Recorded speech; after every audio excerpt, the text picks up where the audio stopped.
we look at the market research for a new school, then we look at a market research that continues even if you're an existing school. A lot of schools should have a marketing department, that's number one. Because like I said, it's about the numbers. A lot of people sort of don't understand that education is business. So schools actually fail because they miss this biggest point, that is about the numbers. So you have to keep your eye on markets. So what kind of school do you want to set up? That dictates the kind of clientele you're looking at. Global International College, for example, we've always positioned ourselves as we're a hybrid school, educating children. We're preparing them after they finish SS3 to go to the UK.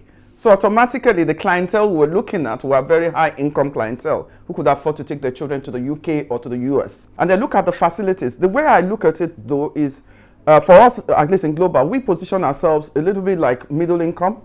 And we say we want to provide the same facilities that the higher income elitist schools will provide, but at a lower cost. Because now you have to be you have to look at the reality of Nigeria today.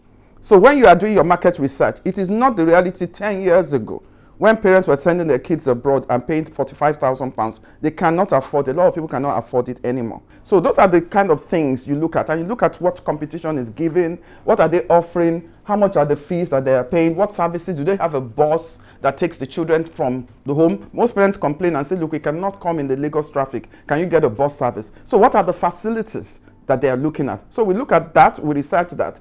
Then we also research the funding. What funding is available? Now there's a venture capital funding that's available. There's the intervention fund from CBN available. So you have to do a lot of market research. You have to look at location.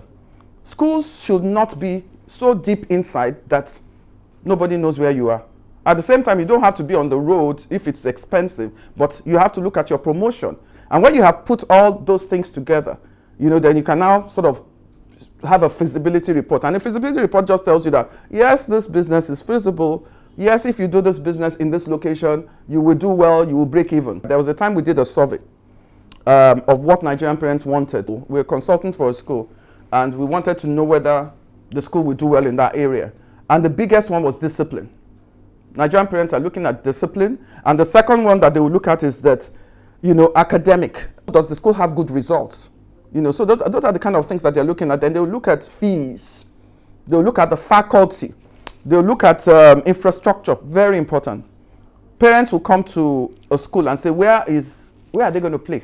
A school that is a primary and 2 secondary must have vast playing fields. So all those things are what has to come into the mix when you are looking at the research. So you have to list all your points one by one, Put yourself in the shoes of a parent and say, what would I love to see in that school? What kind of thing do I want my child to enjoy? And then list all those things and then do a research on it.